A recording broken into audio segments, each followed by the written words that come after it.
नमस्ते, मैं हूं सुरेश कुमार एकलवे और आप देख रहे हैं Hindustan news and tips. Imran Khan की धूर्तबुल्ला पॉलिसी पाकिस्तान के लिए जी का जंजाल बन गई है। विपक्षी दल तो यहां तक कहते हैं कि लोंडे ने देश की विदेश नीति का पलीता लगा दिया है। तालिबान के मसले पर पाकिस्तान लगातार घिर रहा है और अब वह भारत की चाल में फंसकर पश्चिमी देशों के सीधे निशाने पर आ गया है। लोंडा तालिबान पर अपनी खुशी छुपाकर नहीं रख सका, जिसका नतीजा यह हुआ कि दुनिया को समझने में देर नहीं लगी कि अफगानिस्तान के हालात बिगाड़ने का जिम्मेदार पाकिस्तान है। भारत खामोशी से पाकिस्तान को कूटनीतिक चालों में उलझा रहा है।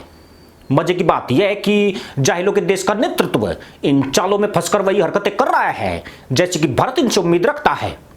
पाकिस्तान के विशेषज्ञ इमरान लोंडे और सेना को अपनी खुशी पर नियंत्रण रखकर धैर्य बरतने की अपील कर रहे हैं, पर बावजूद इसके इमरान सलवार उतारकर मैदान में हैं और महंगाई और भुखमरी से जूझती जाहिल पैदाइश को गधैया नृत्य कराने वाले बयान दे रहे हैं, जिसका असर आने वाले दिनों में पाकिस्तान की बर्बादी के नतीजे के तौर पर सामने आ सकता है। पाकिस्तान के 20 सालों के इंतजार के बाद अफगानिस्तान में तालिबान की वापसी की उम्मीदें बनी हैं। 2001 में तालिबान को अमेरिका ने पठानों की धरती से चलता कर दिया था। इसके बाद यहां पाकिस्तान की भूमिका लगभग समाप्त हो गई थी। पाकिस्तान के पड़ोसी देशों में अफगानिस्तान सबसे नजदीकी देश है। चीन को छोड़कर मदरसा मुल्क के किसी भी पड़ोसी देश से रिश्ते तनावपूर्ण रहे हैं। पाकिस्तान आरोप लगाता रहा है कि भारत अफगानिस्तान में रहकर बलूचिस्तान प्रांत में अलगाववादी बलूचों को मदद देता है। इस वजह से अफगानिस्तान उसके लिए बहुत अहम हो जाता है। अफगान की लोकतांत्रिक सरकारें पाकिस्तान की विदेशी नीति के लिए तो बिल्कुल मुफीद नहीं है। इसके अलावा एक और कारण है जिससे पाकिस्तान अफगानिस्तान में अपने कंट्रोल वाली सरकार चाहता है। अफगानिस्तान एशिया के ठीक मध्य में स्थित है। इस देश की कोई समुद्री सीमा नहीं है, मगर रणनीतिक लिहाज से अफगानिस्तान दुनिया के देशों के लिए काफी अहमियत रखता है। मध्य एशिया तक पहुंचने का सरल रास्ता यहीं से होकर गुजरता है। अपनी इसी खासियत के चलते अफगानिस्तान को हार्ट ऑफ एशिया कहा जाता है। पिछले साल डोनाल्ड ट्रंप ने अफगानिस्तान से अमेरिकी सैनिकों की वापसी का ऐलान किया था, जिसके बाद पाकिस्तान की खुशी का ठिकाना नहीं रहा। वह तभी से बड़े पैमाने पर तालिबान को मदद देकर उसे मजबूत करने पर जुटा था। फिर जैसे ही नए राष्ट्रपति जो बाइडेन ने पूर्ववर्ती डोनाल्ड ट्रंप की नीति को आगे बढ़ाया तो पाकिस्तान ने तालिबान को सक्रिय कर दिया। दुनिया का पूरा फोकस तालिबान, अफगान सरकार और अमेरिका की वार्ता पर लगा था, जबकि पाकिस्तान इसकी आड़ में बड़ी साजिश को अंजाम दे रहा था। नतीजा यह हुआ कि अमेरिकी सैनिक रातों रात भागे तो हिंसक मुल्लाओं ने अफगानिस्तान में हाहाकार मचाना शुरू कर दिया। दुनिया और खुद अमेरिका ने भी ऐसी कल्पना नहीं की थी कि तालिबान इतनी बड़ी तैयारी करके बैठा है, पर एक देश था जो पाकिस्तान की साजिश से पूरी तरह वाकिफ था, यानी अफगानिस्तान का महत्वपूर्ण सहयोगी भारत जानता था कि पाकिस्तान कितने बड़े मंसूबे पाले बैठा है। भारत ने पिछले साल अफगानिस्तान में 600 करोड़ रुपए के नए निवेश की घोषणा की थी, मगर उसने निवेश में जानबूझकर देरी करके इसे रोके रखा है। इससे पहले भारत ने यहां की विभिन्न परियोजनाओं में $3 अरब के करीब निवेश किया है।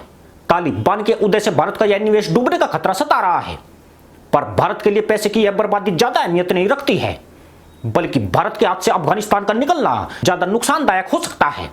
अफगानिस्तान एक ऐसा पॉइंट है जहां रहकर भारत मध्य एशिया समेत पाकिस्तान और चीन जैसे दुश्मनों पर दबाव बनाता है। अफगानिस्तान की सीमाएं चीन, पाकिस्तान, ईरान, उज्बेकिस्तान, तुर्कमेनिस्तान और ताजिकिस्तान देशों से जुड़ी है।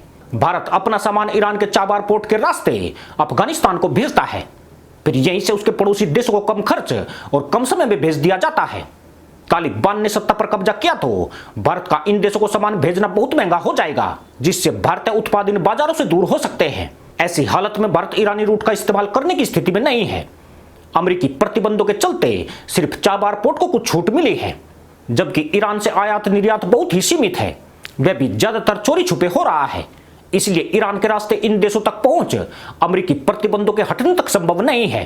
अफगानिस्तान में निवेश से $3 अरब का नुकसान हो सकता है, मगर यह व्यापारिक रूट बंद होने से भारत हर साल कई अरब डॉलर का नुकसान उठाएगा। तालिबान को लेकर भारत की चिंताएं इसी मुद्दे से ज्यादा जुड़ी है। अफगानिस्तान ऐसा पॉइंट है जहां से मध्य एशिया के देशों में सीधी पहुंच होती है। यहां तालिबान का नियंत्रण हुआ तो फिर चीन और पाकिस्तान इसका इस्तेमाल अपने हितों के लिए करेंगे। महंगाई और भुखमरी से जूझते पाकिस्तान को महंगा आयात करना पड़ रहा है। पाकिस्तान के लिए यह बेहद सस्ता हो जाएगा। साथ ही मध्य एशिया के खाड़ी देश उसके और करीब आ जाएंगे।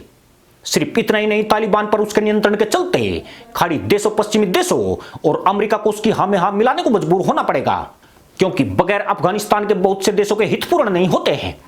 वरना इस खूबी के अलावा अफगानिस्तान की कोई अहमियत नहीं है।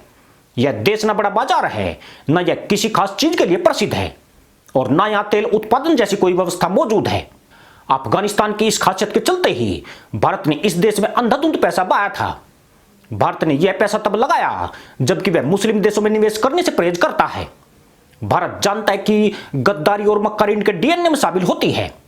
वक्त पड़ने पर ही अपने बाप का गला काटने से बाज नहीं आते हैं। पर अफगानिस्तान के रणनीतिक महत्व की वजह से भारत को अपनी नीति में बदलाव करने को मजबूर होना पड़ा। पर भारत इतनी आसानी से अफगानिस्तान को खो देगा, यह कहना बहुत ही कठिन है। चीन और पाकिस्तान भी जानते हैं कि भारत इतनी जल्दी अफगानिस्तान को अपने हाथ से नहीं निकलने देगा। तालिबान को आगे बढ़ने से रोकने और पाकिस्तान के इरादे धराशायी करने के लिए भारत पूरी तरह एक्टिव मोड में है। नई दिल्ली ने अपने प्रयास तेज कर दिए हैं और कूटनीतिक अमले को पूरी तरह सक्रिय कर दिया गया है। फिलहाल तालिबान ने अफगानिस्तान के कुछ ग्रामीण इलाकों पर कब्जा जमाया है। अफगानिस्तान के शहरों पर अफगान सरकार का नियंत्रण बना हुआ है। अब से 5 दिन पहले तक तालिबान को एक बड़ी ताकत के तौर पर पेश करने का प्रोपेगेंडा चलाया गया, जिसमें अंतर्राष्ट्रीय मीडिया का एक जिहादी वर्ग और पाकिस्तान की मुल्ला मीडिया भी शामिल थी। तालिबान के हमलों को बढ़ा चढ़ाकर दिखाने की कोशिश यहां तक हुई कि मानो तालिबान 1-2 हफ्ते में अफगानिस्तान पर काबिज हो जाएगा। परंतु अब तालिबान कमजोर पड़ रहा है। अफगान सैन्य बल उन इलाकों को वापस हासिल कर रहे हैं जिन्हें तालिबान ने कब्जा लिया था। अफगान पाक सीमा पर स्पिन बोल्डिंग क्रॉसिंग भी तालिबान से मुक्त करा लिया गया है। पाकिस्तान आरोप लगाने लगा है कि भारत से अफगान सैन्य बलों को हथियार और गोला बारूद मिल रहा है। पाकिस्तान को संदेह है कि अमेरिका ने भी तालिबान को धोखा दिया है। अमेरिका से आने वाली सैन्य मदद भारत के माध्यम से अफगानिस्तान भेजी जा रही है। पर पाकिस्तान की दिक्कत यह है कि वह खुद भी तालिबान का पैरोकार बनकर फंस गया है। अगर उसके आरोप सही भी होते तब भी दुनिया उसको ज्यादा अहमियत नहीं देती। अफगान सैन्य बल लोकतंत्र की स्थापना हेतु जंग लड़ रहे हैं, जबकि पाकिस्तान कट्टर इस्लामी अमीरात का समर्थन कर रहा है, जिसमें मुस्लिम महिलाएं सस्ती और हलाला की मस्ती शामिल है। जहां एक हरामी मुल्ला 10 औरतों का दल्ला होता है। लोकतांत्रिक देश ऐसी व्यवस्थाओं पर खुलेआम सुसु करते हैं। अफगानिस्तान ने पहले ही पाकिस्तान को चेतावनी दी थी कि अगर वह तालिबान का माई बाप बना तो वह भारत से सैन्य मदद मांगने से परहेज नहीं करेगा। पर भारतीय सेना की रणनीतियों की दुनिया कायल हो गई है। सेना ने बगैर अफगानिस्तान जाए हिंदुस्तान की धरती पर रहकर ही अफगान सैन्य बलों को जीत का रास्ता दिखा दिया है।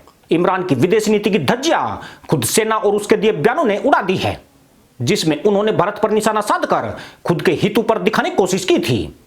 इन जाहिलों और भिखारी लोगों को मालूम नहीं है कि कूटनीतिक शब्दों में इन्वर्टेड कोमा भी काफी अहमियत रखता है। पर पाकिस्तान ने तो बड़े बड़े प्रश्न चिन्ह खड़े कर दिए हैं। इसी के साथ अनुमति दोस्तों, जय जवान जय किसान जय हिंद, वंदे मातरम।